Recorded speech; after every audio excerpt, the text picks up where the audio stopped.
Welcome to The Creative Way on the Jefferson Exchange. I'm Vanessa Finney. Every year, the Ashland New Plays Festival encourages playwrights in the creation of new theater and offers educational forums to the community. Its international competition culminates in the fall with the stage reading of the work of several finalists, and this year's festival dates are set for October 15th through the 19th in Southern Oregon University's Main Stage Theater. Here to talk about it in the studio is Jackie Apodaca, the festival's artistic director, and on the phone we have Victor Lesniewski, one of this year's host playwrights. Welcome to you both. Hello. Hello. Jackie, the Fall Festival is the most visible part of ANPF, but the work really goes on all year long, right? At the heart of it all, you have these volunteer readers combing through hundreds of submissions. I think you had 350 this time around. They winnow it down to about a dozen, and you ultimately choose the 4 finalists to be staged for the public.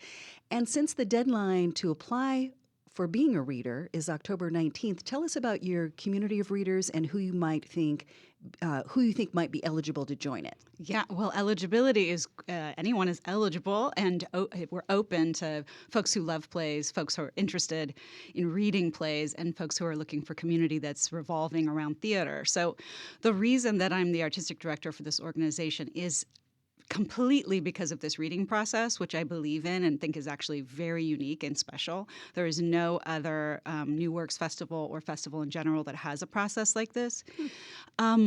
So the readers begin their work at the end of the year with some trainings about how to read plays, how to analyze scripts, and then they go into the year in January reading, yes, all 350 submissions. And I want to be clear about that.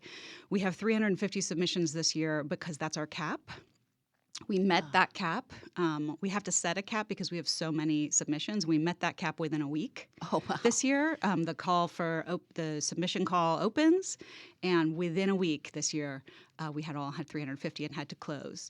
And years past, 10 years ago, it would take us a month to receive that many scripts, but our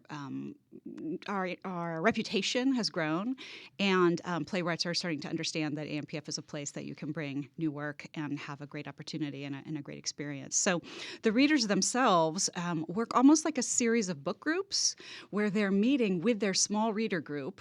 We've got about 70 readers. They don't all meet together every time. They meet in their small groups and discuss these plays, 20 to 25, 30 plays each round. There's several rounds, the first round and then the second round. And then they sort of vote the plays up or down, almost like a Reddit vote, up or down, like, yes, this one goes up, that one goes down. Up. And they're doing that after intense discussions in their groups where they're arguing about what makes a good play, which one is the best and why. And so there's a lot of investment and care put into the selection of those 12 finalists. I love it. And Victor, this festival goes beyond presenting plays and reading plays. It also invites writers in the community to flex their own creativity. Now, one of your duties, as I understand it, as host playwright, is co-leading the playwriting workshop. So tell us about that event and how people can get involved. Great. Yeah, I believe, and maybe Jackie, once I'm done, you can chime in about how to get involved. I believe there's just a link to sign up on the website. But yeah, it's a great opportunity. Anyone local in the area who wants to just sort of learn a little in a quick, fun way, or hone your skills, or if you've never been exposed to playwriting before. Ellen, the other host playwright, and I, we're going to talk a little bit about structure. We're going to do some activities. Ellen's going to do lead some creative writing that'll dive a little bit more into character. So we're going to try to do a quick overview to cover a lot of craft things that playwrights have to think about every time they sit down to write a play. And it'll be familiar to some folks who have some experience writing. And if you don't have any experience writing, but you'd like to dip a toe in, it'll be fun and easy for you as well. So I think it's a tight 2 hours, but we're gonna have a lot of fun. And Ellen and I will be available for questions and just to chat about writing process, and anything. So anyone out there who's interested in that at all, please do come by. We'd love to meet you and chat.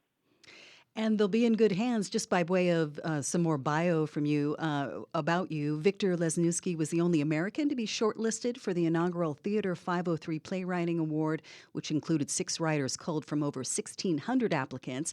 He also sits on the Dramatists Guild's Diversity, Equity, Inclusion, and Access Committee.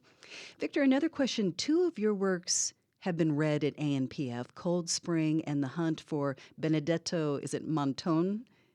Montone, yeah. Montone.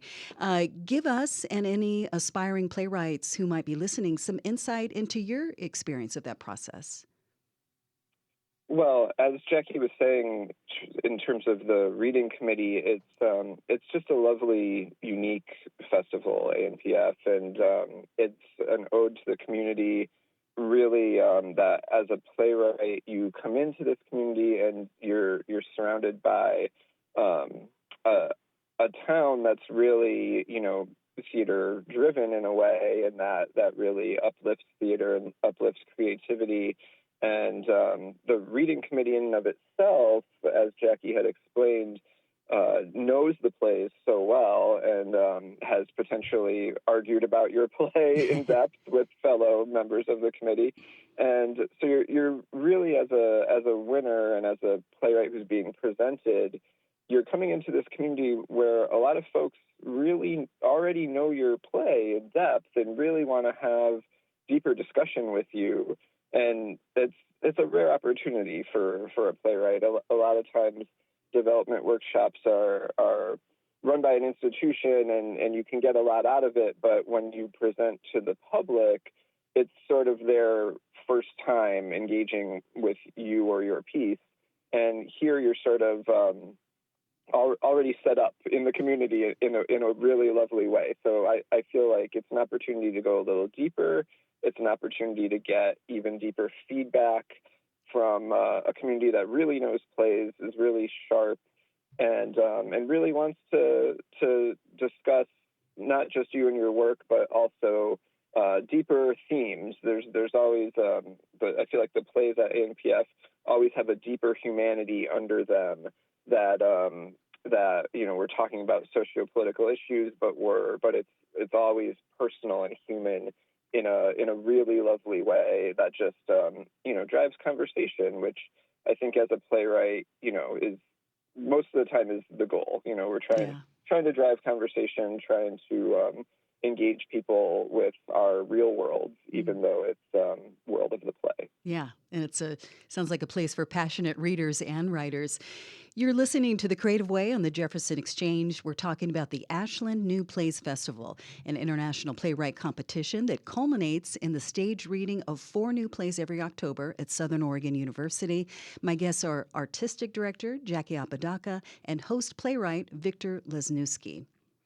So getting to your point, Victor, attendees have described ANPF as consistently moving theater forward through either the topics they're addressing, their approaches to storytelling, talking about social changes. So let's get into the centerpiece of the festival, the 4 plays that audiences will see read this month. Jackie, let's start with you. Can you describe a couple of the finalists that we'll see? I know you're directing Better. Mm-hmm.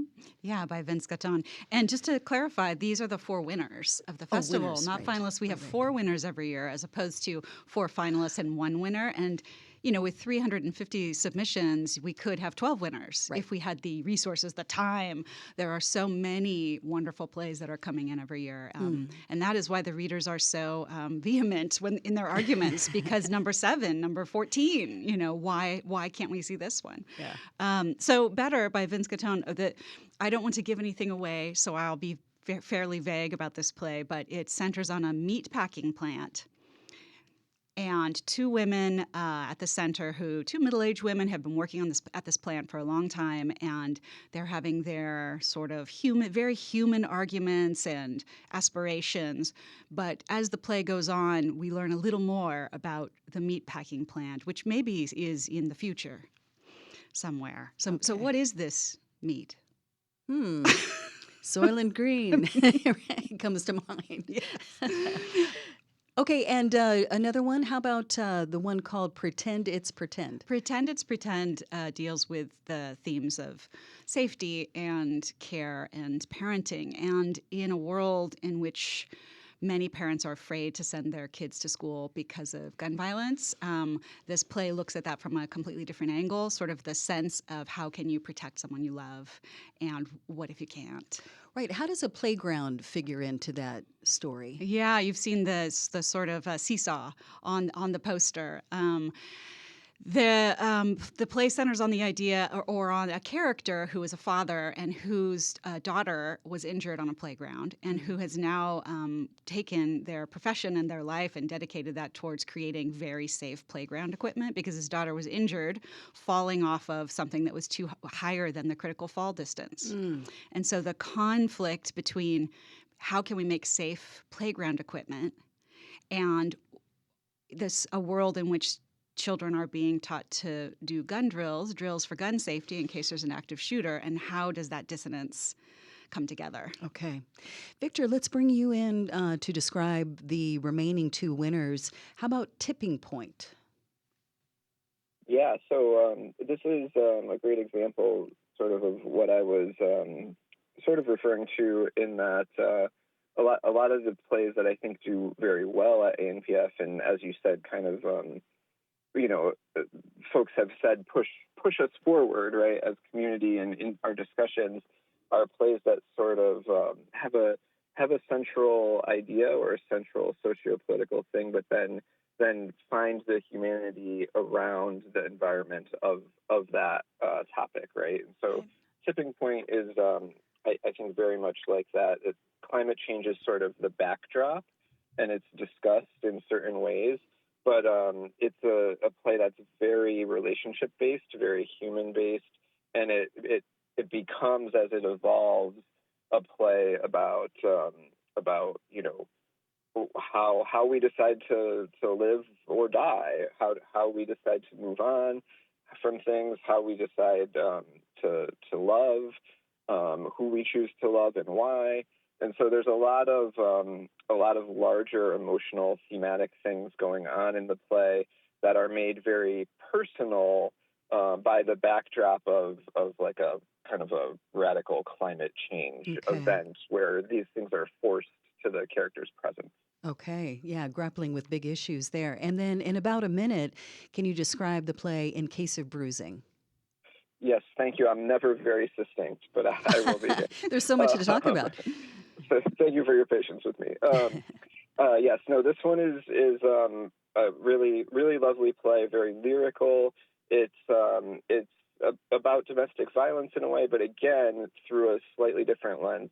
It's through the view of three children and how the domestic violence in their life is reflected and refracted back toward them and through them. And so it's very touching. It's very poetically indirect in a way that's really lovely. And I think that can also, again, kind of drive conversations around this topic that's so important in communities, but through a different angle and through a different way of talking and thinking about it. All right, that sounds terrific. And Jackie, a minute for you now. A fun part of this festival is always, at least for our local community, is how we draw from local talent. So what familiar actors can we expect to see this year? In Pretend It's Pretend, you can expect to see Amy Kim Waski, who is currently performing in Merry Wives of Windsor at Oregon Shakespeare Festival. Oh, and Linda Alper, who is currently in Importance of Being Earnest, also at OSF. And Lini Desanayake, who is also in Importance of Being Earnest, who is working on Tipping Point. So those are folks that are currently down the block, who you could see down at this end of the block with ANPF. We also are bringing back quite a lot of actors who have been in the festival in the past, including Mia Morris and others. People who have come to the festival many times will recognize a lot of the actors. We do cast actors locally and primarily from OSF ranks, but we also bring in folks from around theater hotspots in the country, New York and LA, et cetera. Terrific. And some of your plays find a path to OSF, and I'll talk about that with Tim Bond a little later this month. Jackie and Victor, it was great talking with you this morning. Best wishes for the festival. Thank you. Thank you. Thanks so much. I'm Vanessa Finney for The Creative Way on the Jefferson Exchange. My guests were Jackie Apodaca, Artistic Director for the Ashland New Plays Festival, and Victor Lesniewski, one of this year's 2 host playwrights. This year's festival is set for October 15th through the 19th in Southern Oregon University's Main Stage Theater. And that's it for today's Jefferson Exchange. jeffexchange.org is our website where you can find these conversations and more, and you can subscribe to our shows wherever you get your podcasts.